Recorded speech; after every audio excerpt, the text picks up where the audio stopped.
राष्ट्रीय अध्यक्ष खड़गे साहब ने और विपक्ष के नेता सम्मानित राहुल जी ने इस बात को बार बार उठाया है। आज उसी पर थोड़ा प्रकाश डालने के लिए मैं आपके बीच में उपस्थित हुआ। हम सब जानते हैं कुछ दिन पहले एक रिपोर्ट प्रकाशित हुई थी, जिस रिपोर्ट में भारत ने सेबी की चेयरमैन और अडानी ग्रुप के बीच में जो संबंध है उसका विवरण दिया था।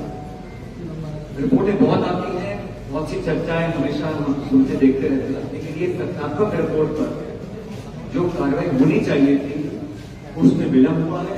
सरकार ने किसी भी तथ्य को मानने से मना किया है। हमारी पार्टी ने, हम सब ने, तमाम विपक्ष ने, इंडिया अलायंस ने ये मांग रखी थी कि जो आरोप लगे थे बड़े गंभीर हैं। ये आरोप इस प्रकार से है कि जिस व्यक्ति को, जिस संस्था को जांच पड़ताल करनी है, जो हमारी कैपिटल मार्केट्स में रेगुलेटरी बॉडी है, जिसको सुप्रीम कोर्ट ने कहा, सुप्रीम कोर्ट ने संज्ञान लेकर कहा कि जांच करिए, जिस संस्था को, जिस व्यक्ति को जांच के लिए बिठाया गया, वही अगर संदिग्ध है तो जांच की गुणवत्ता क्या होगी? ये मिला जुला खेल जो है ये प्रकाश में आ रहा है। देश और दुनिया में इस पर चर्चा हो रही है और सेबी की जो चेयरमैन है, उनके जो पति हैं, वो दोनों व्यवसाय उनके साथ करते हैं जिनकी जांच करने के लिए सर्वोच्च न्यायालय को निर्देश दिया। जब बात सामने आई तो सभी पक्षों ने कहा कि हमारा कोई लेन देना नहीं। हम लोगों ने कहा अगर सुप्रीम कोर्ट के ऑर्डर के बाद SEBI, securities exchange board of India, जो पूरी कैपिटल मार्केट्स को रेगुलेट करती है, उनकी चेयरमैन अगर संदिग्ध पाई जाए रिपोर्ट के माध्यम से, तो हमने कहा कि ज्वाइंट पार्लियामेंट्री कमेटी करनी चाहिए। जेपीसी की मांग राहुल जी ने करी है, खड़गे साहब ने करी है, इंडिया अलायंस ने करी है, और हम लोग चाहते हैं कि जेपीसी के माध्यम से तथ्य तक पहुंचा जाए, क्योंकि बड़े गंभीर और दूरगामी परिणाम आएंगे इस जांच के माध्यम से। और हम तभी कहते हैं, आज भारतीय जनता पार्टी और एनडीए की सरकार, भाजपा बहुमत में जेपीसी का गठन होगा तो सबसे ज्यादा सदस्य भाजपा के होंगे, चेयरमैन भाजपा का होगा जेपीसी का। लेकिन अगर सभी दलों के सांसदों की जेपीसी गठित होगी और उसकी निगरानी में जांच होगी, तो पता पड़ेगा कि अडानी समूह के साथ जो संबंध इस रिपोर्ट में छपे हैं, श्रीमती बुच के जो सेबी के चेयरमैन हैं, वो पूरे तथ्य और कागजात सामने आएंगे। और हमने कहा कि नैतिकता के आधार पर जब तक तथ्यात्मक रिपोर्ट सामने नहीं आती जेपीसी की, तब तक सेबी की चेयरमैन को अपना इस्तीफा देना चाहिए। आप साथ कल्पना कीजिए, हजारों करोड़ रुपए का घोटाला हो रहा है और ये कोई एआईसीसी या पीसीसी या कांग्रेस पार्टी ने नहीं कहा, सुप्रीम कोर्ट ने कहा कि तथ्यों के आधार पर इसकी जांच होनी चाहिए। जांच कौन करेगा? सुप्रीम कोर्ट है। जांच करने की कार्य क्षेत्र सेबी का है। सेबी की चेयरमैन पर गंभीर आरोप लग रहे हैं और ये आरोप ऐसे हैं कि इसको कोई छुपा नहीं सकता।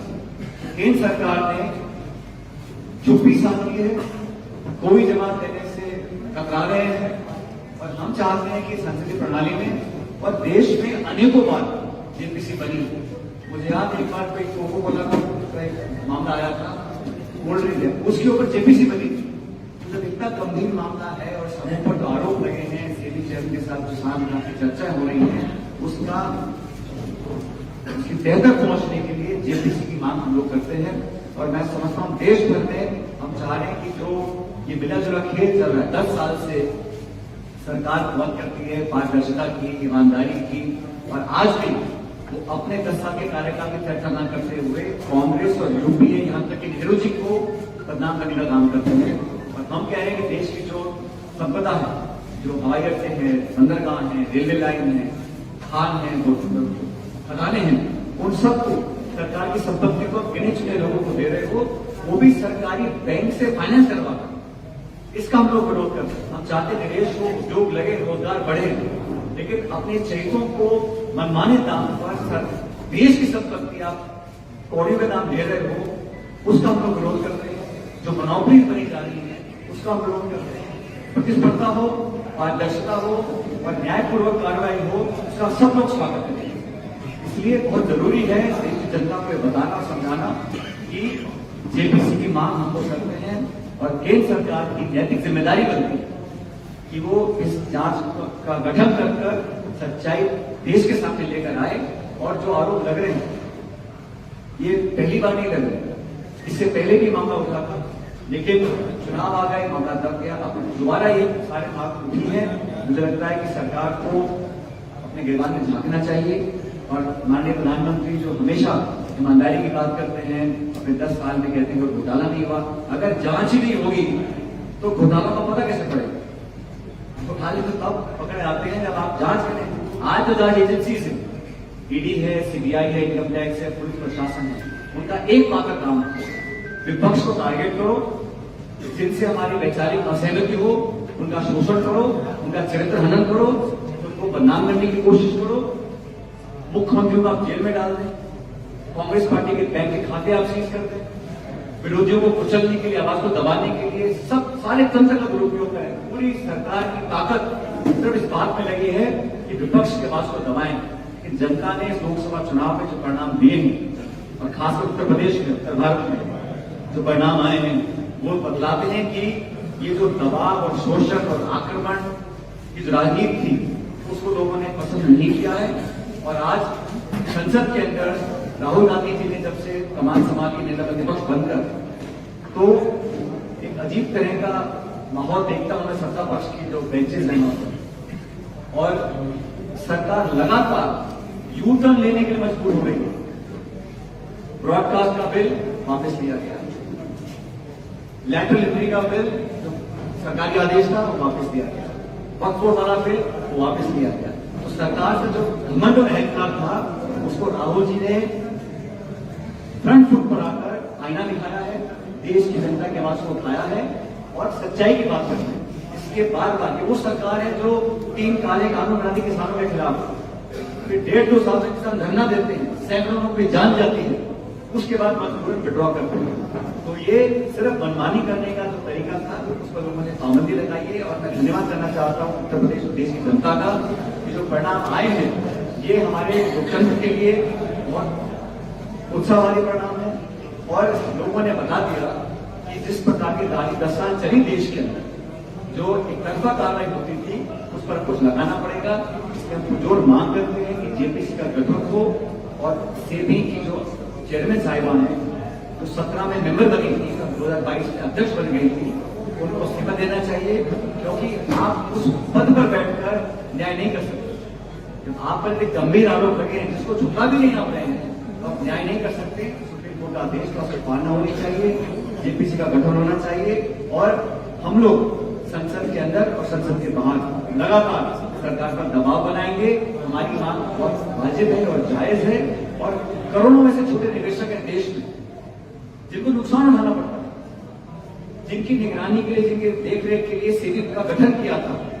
आज अगर वही संदिग्ध हैं, उन्हीं पर आरोप लग रहे हैं, उन्हीं पर मल्यावेट करने का अगर मामला आ रहा है तो न्याय नहीं हो सकता। इसलिए जांच होनी चाहिए और एकमात्र जो निष्पक्ष जांच हो सकती है जेपीसी करे, ऐसा आग्रह हम लोग करते हैं। और मुझे लगता है कि सरकार को जैसे बाकी चीजों पे इन्होंने यूटर्न लिया है, अपनी जिद छोड़कर जेपीसी का गठन केंद्र सरकार को करना पड़ेगा। इसके अलावा आप जानते हैं कि आज देश में अलग अलग संगठनों ने भारत बंद का ऐलान किया और ये भारत बंद एक राजनीतिक कार्यक्रम नहीं है, गैर राजनीतिक जो अलग अलग संगठन पूरे देश भर में उन्होंने देखा कि पिछले 10 साल से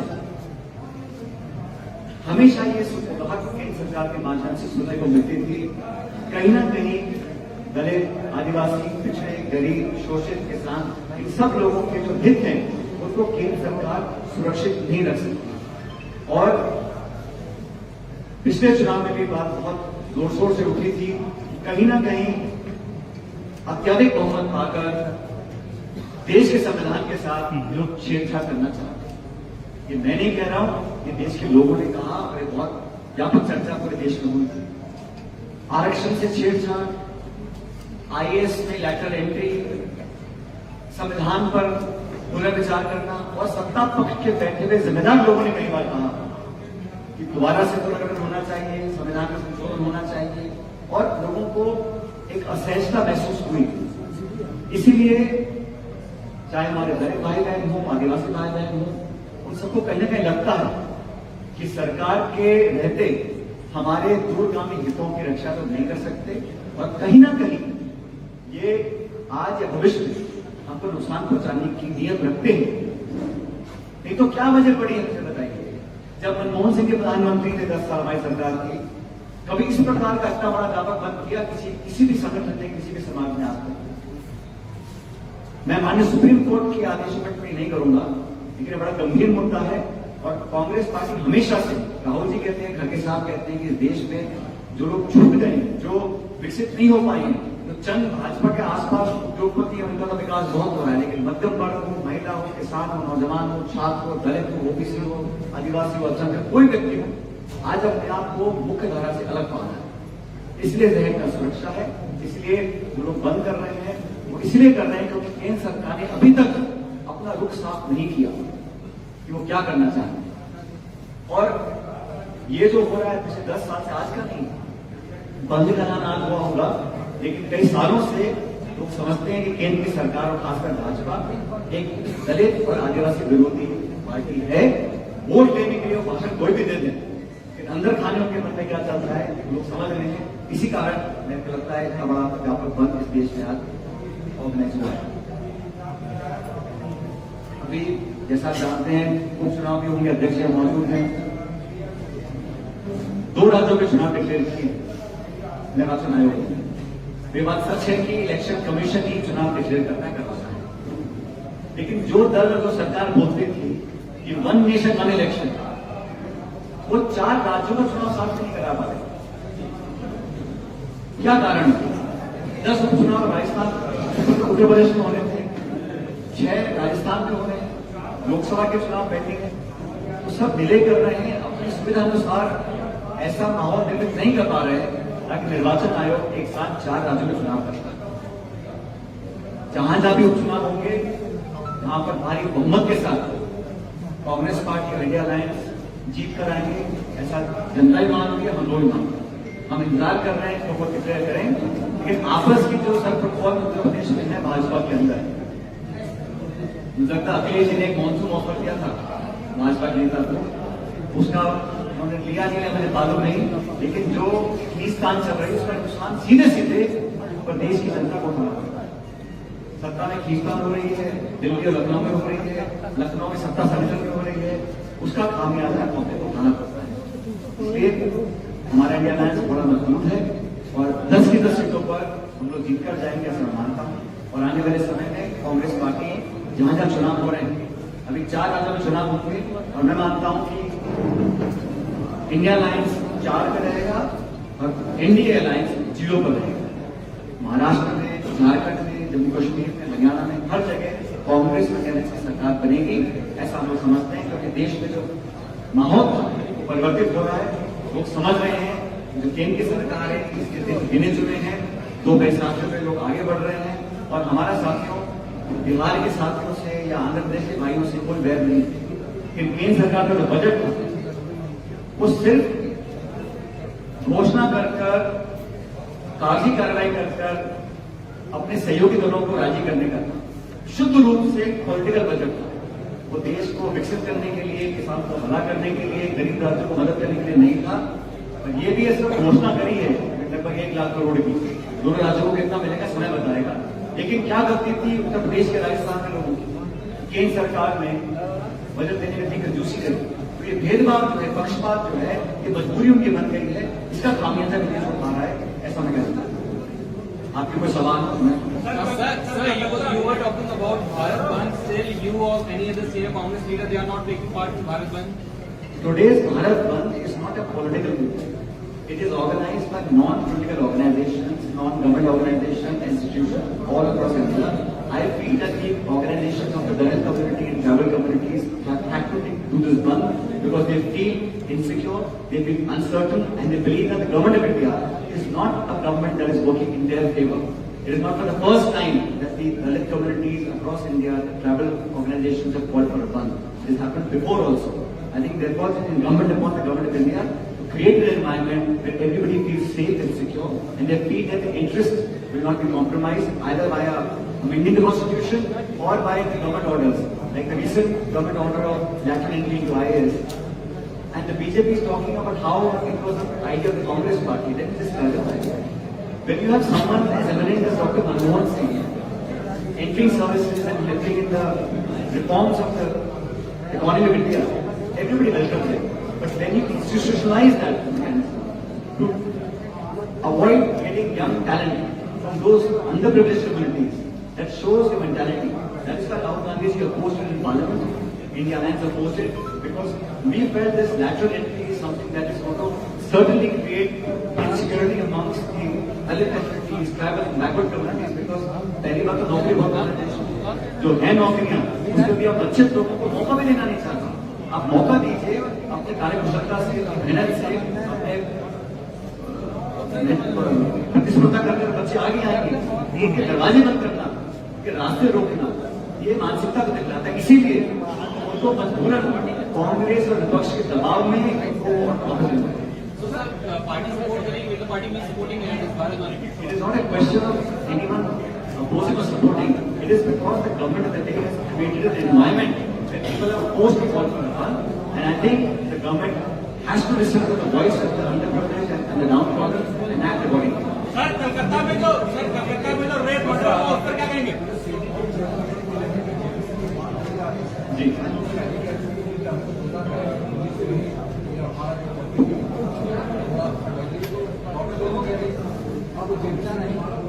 उनके कहने से क्या होता है? वो तो अपनी सफाई देंगे ना।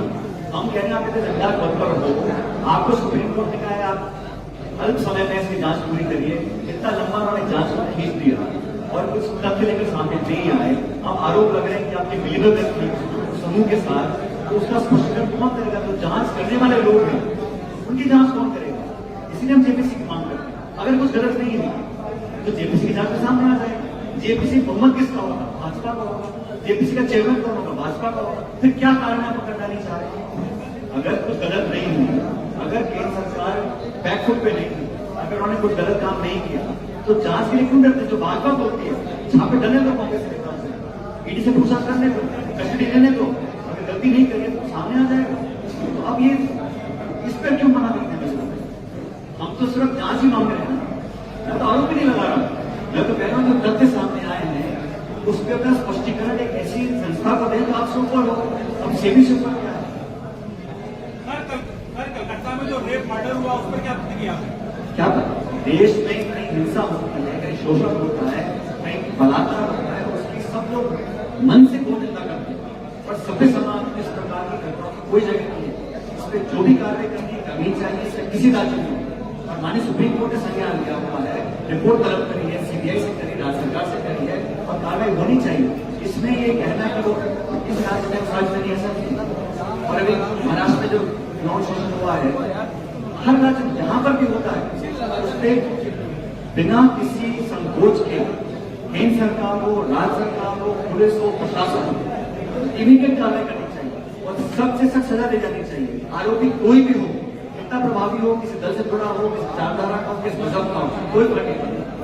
दरिंदगी वो करते हैं उसको तो किसी बढ़ना ही पड़ेगा। उसका कोई इसमें कोई बिहार के अंदर प्रदर्शन कर रहे थे भारत को लेकर, उनके ऊपर लाठियां चलाई गई, इस पर क्या करना है? मेरी जानकारी तो नहीं है, लेकिन मैं सबसे अपील भी करता हूँ कि जो आज भारत बंद हो रहा है वो शांतिपूर्ण होना चाहिए। हिंसा किसी भी चीज का समाधान नहीं है, शांतिपूर्वक करना चाहिए। जहाँ पर भी ऐसी घटनाएं हो रही हैं इसको रोका जाना चाहिए। और मैं सबसे अपील करूंगा कि जो बंद हो रहा है आज वो अमन, चैन, शांति से हो, क्योंकि सब लोगों की आवाज केंद्र सरकार को सुननी पड़ेगी और हम हमेशा उनकी मदद करेंगे। जो पिछड़े हैं, दलित हैं, आदिवासी हैं, उनकी हम मदद करने का काम कांग्रेस पार्टी राहुल गांधी की हमेशा करते हैं। बहुत बहुत धन्यवाद आपका।